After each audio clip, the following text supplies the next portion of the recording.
నమస్తే మిత్రులారా, నేను మీ శ్రీనివాస్ చౌహాన్ అడ్వకేట్. మిత్రులారా,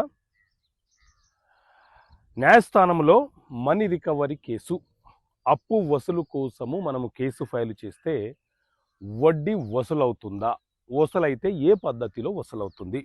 సో మిత్రులారా, మన దేశంలో సివిల్ వివాదాల పరిష్కారాల కోసం సిపిసి, సివిల్ ప్రొసీజర్ కోడ్ అనే చట్టం బ్రిటిష్ కాలం నుంచి అమల్లోకి వచ్చింది.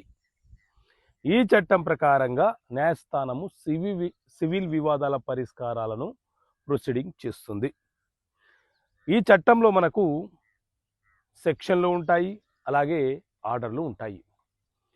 మొత్తం 151 సెక్షన్స్ ఉంటే సెక్షన్ 34 ఏం చెప్తుంది అని అంటే, ఎవరైనా సరే ఒక వ్యక్తి అప్పు తీసుకొని తిరిగి అప్పిచ్చిన వ్యక్తికి చెల్లించకపోతే అప్పిచ్చిన వ్యక్తి 3 సంవత్సరాల లోపు మనీ రికవరీ సూటు ఫైల్ చేసుకునే వెసులుబాటు అతనికి ఉంటుంది.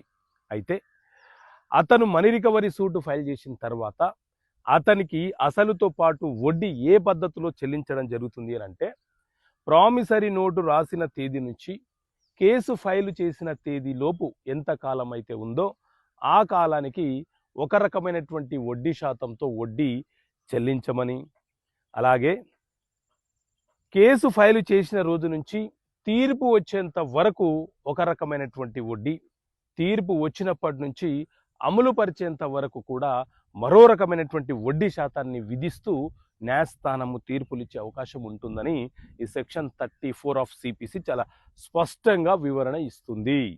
ఓకే మిత్రులారా, థ్యాంక్ యూ. జై హింద్.